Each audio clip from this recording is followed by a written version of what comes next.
Good morning, everybody. I'm Sarah, the Real Simple Mama. I wanted to do a May 2021 check-in, so stay tuned.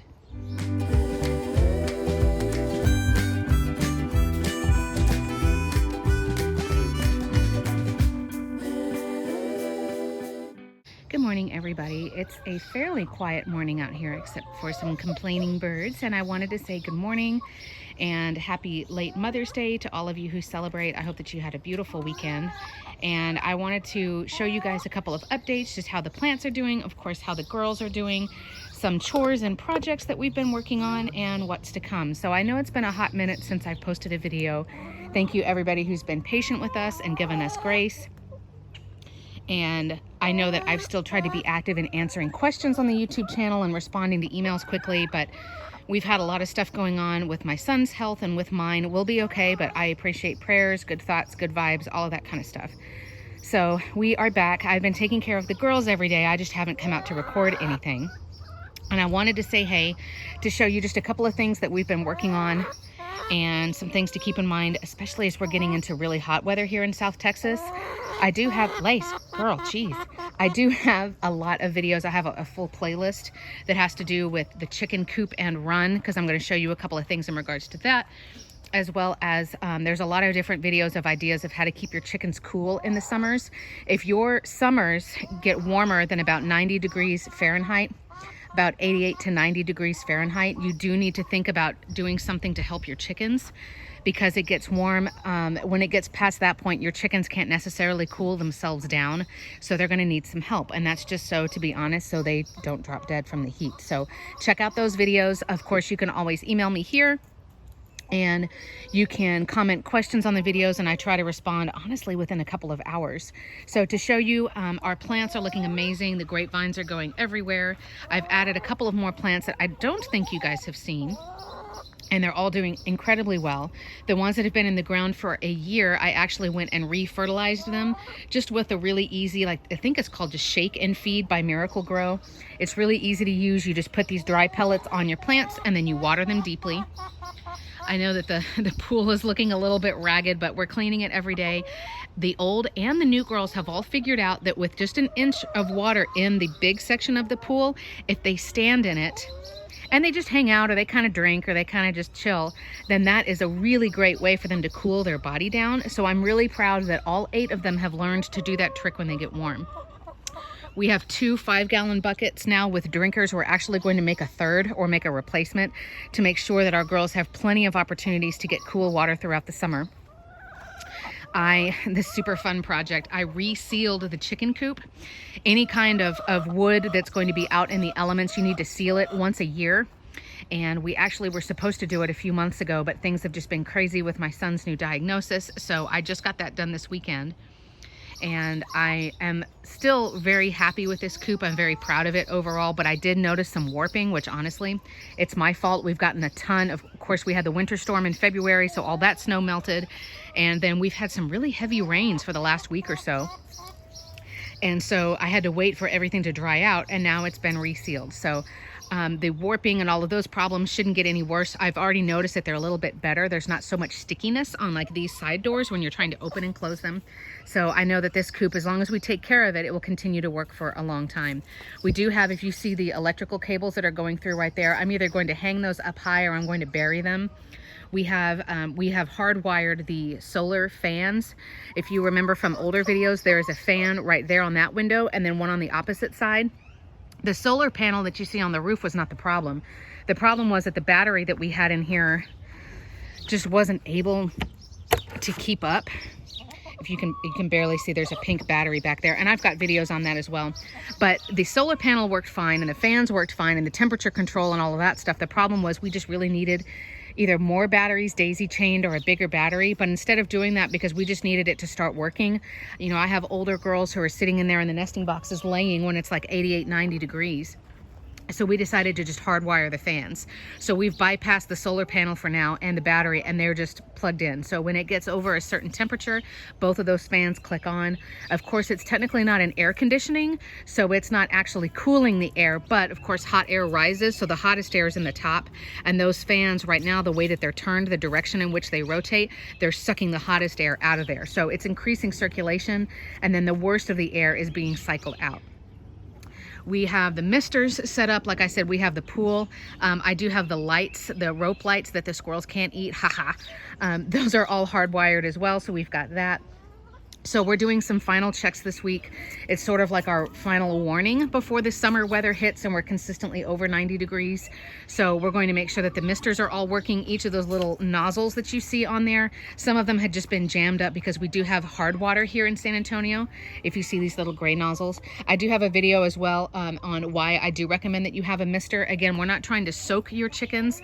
You want the ground to be wet, because as soon as the mister shuts off, they all run over here. It's like Pavlov. They know as soon as the mister goes off, and I only run it for like 3, 4, 5 minutes. I'm not trying to make huge puddles over here or anything. I'm just trying to get the ground cool. And then they have the shade from this tree.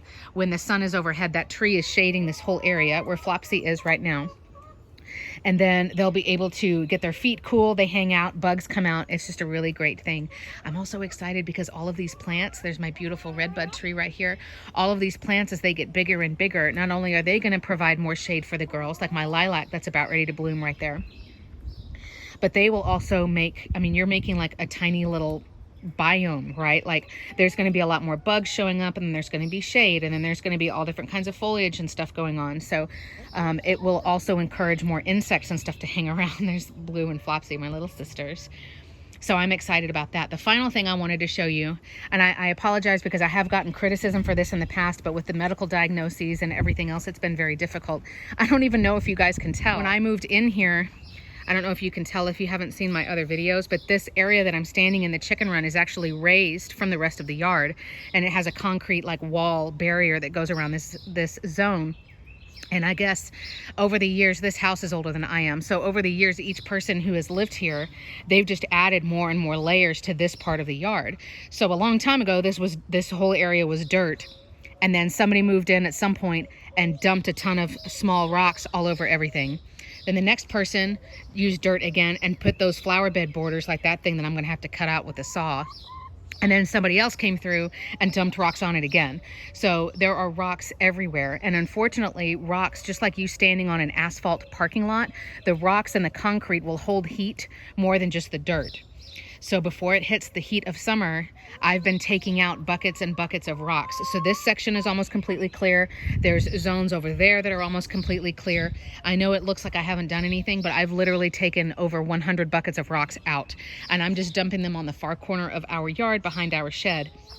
The problem with taking the rocks out, and I'll do another video soon about the different types of ground material that you can have in the chicken run. The problem is that as I take these rocks out, I mean, the good news is that at least rocks don't grow. So once I take them out just once, it'll be done forever and ever. But the bad news is that when we got those heavy rains, there wasn't anything to keep the ground from just turning into a mud pit.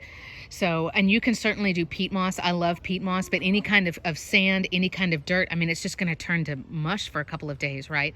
So that was something that I'm trying to deal with, but I want to get all these rocks out of here before the heat of summer, at least in the main traffic areas, if that makes sense. Like if it's right against the fence, my chickens don't hang out right there, so I'm not worried about that. But this beautiful shaded area that they've got right here, the other side of the yard behind me where there's the misters and the shade tree, I want them to just have a lot of zones where they can hang out and they can get out of the heat. We'll also have the fans. I bring them ice bottles, and I'm going to have frozen treats for them.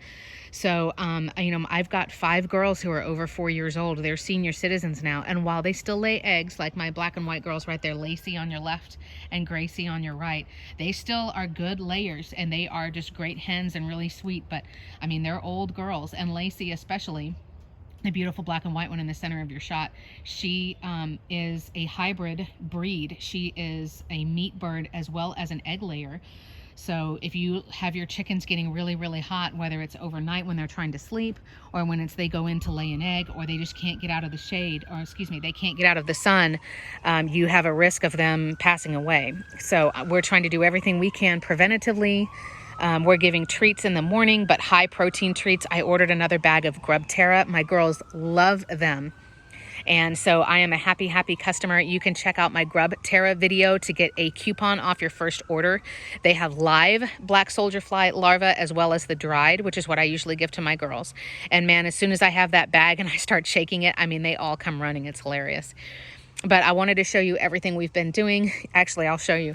You can see over here by my new hibiscus, there's more buckets of rocks. And then I use that wagon and I go and haul them off to the other side of the yard. So I'm going to continue to rake up rocks and get them out of here. Like I said, we fertilized everything. We're going to double check the mister functionality and have some other strategies going. The coop has been sealed, so we're in good shape, and I appreciate your patience, as I know the channel kind of went quiet for a little while, but we're back. I'm going to have at least 1 or 2 more videos coming up this week in early May, and of course we have a lot more ideas for more content. You can search on the YouTube channel either for a playlist or for a specific video, as well as you can check out realsimplemama.com. A lot of the most important videos that I've done, they have a companion article if you'd like to read it instead. For example, for the coop, for the automatic chicken coop door, for the fan setup that I did, I have all of the manuals and the instruction guides. They are free PDFs on my website. So if you go and find that article, you can have all of those PDF downloads for free. So let me know in the comments if you have any questions. Let me know how you guys have been doing. This is such a wonderful community. I've missed you guys. I appreciate you all so much, and I'll talk to you soon. Thanks.